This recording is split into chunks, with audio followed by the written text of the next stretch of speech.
Salut à tous, bienvenue encore dans cette nouvelle vidéo. Je sais que vous allez bien et que je vous ai beaucoup manqué. Désolée pour mon absence parce que c'était mérité. Je vais vous raconter une histoire vraiment qui fait pitié, qui fait vraiment pitié. Beaucoup de personnes peut-être ont déjà vécu ou ont eu des proches qui ont vécu ça.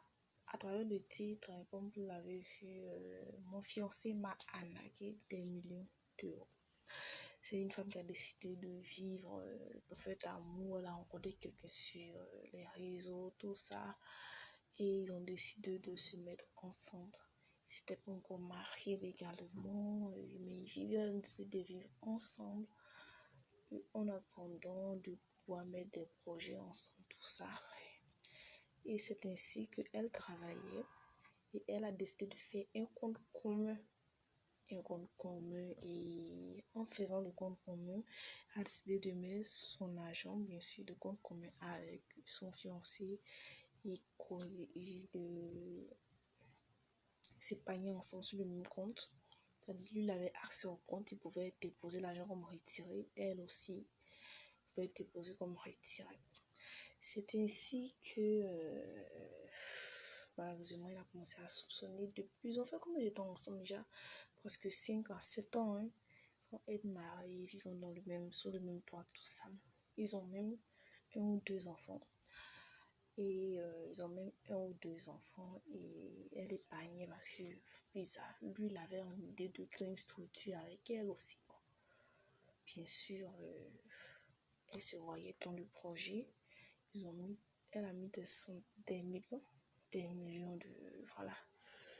millions de la devise qu'elle utilise dans son pays sur le compte. Et malheureusement, elle a commencé à soupçonner que monsieur faisait des trucs bizarres. Elle a commencé à faire des enquêtes, tout ça. Elle fouillait ici, elle fouillait là-bas, on ne sait pas. Et elle n'a pas pris ses dispositions. Elle n'est pas allée retirer de l'argent de son compte. Elle n'a pas essayé de prendre des objets de valeur. Elle a confronté par rapport à ses soupçons d'infidélité.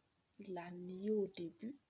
Et après quelques jours, il a avoué que oui, c'est vrai qu'ils ont souffert ensemble, mais il ne compte pas la marier. Parce que là, même l'acte, c'est-à-dire le document pour finaliser l'acte de mariage, tout ça, il comptait voyager avec une autre dans un autre pays. Il a découvert les papiers. Elle les a confrontés. Il a avoué que oui, il n'aime plus comme avant, il fait sa vie avec une autre.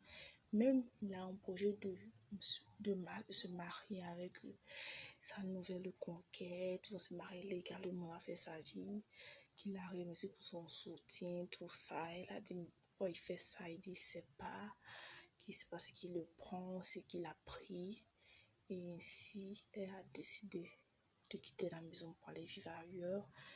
Tout ça, le même soir, elle est partie dormir ailleurs, dans un hôtel. Et elle a laissé ses affaires, les affaires électroménagères, tout ça. Quand elle est revenue dans la maison pour prendre ses affaires électroménagères, toutes les affaires électroménagères avaient disparu de la maison. C'est le vigile qui avait, je crois, le proprio, qui a laissé la clé. Bon, il a laissé la clé au vigile de la ville pour qu'il remette la clé à la dame pour qu'elle ne pas donner au proprio. Et ainsi, elle a trouvé ça bizarre, au fait.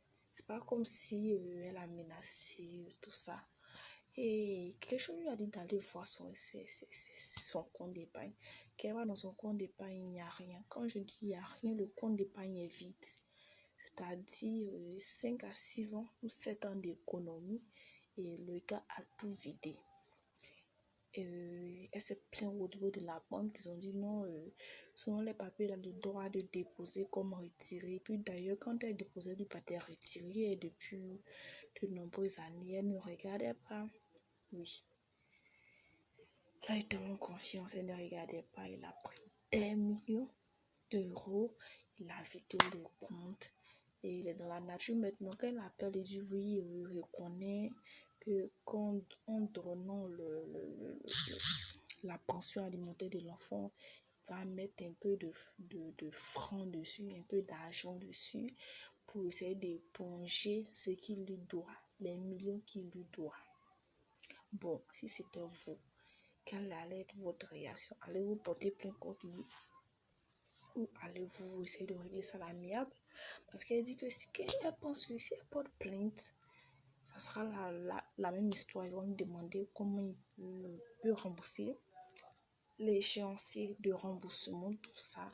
Elle a mal au cœur et puis elle n'arrive même pas même à surmonter tout ça. Parce que c'est de l'argent, c'est des économies qui sont parties à l'eau. Bon, qu'est-ce que vous en pensez? Si vous avez déjà vécu une telle histoire, dites en commentaire et d'ici là, portez-vous bien.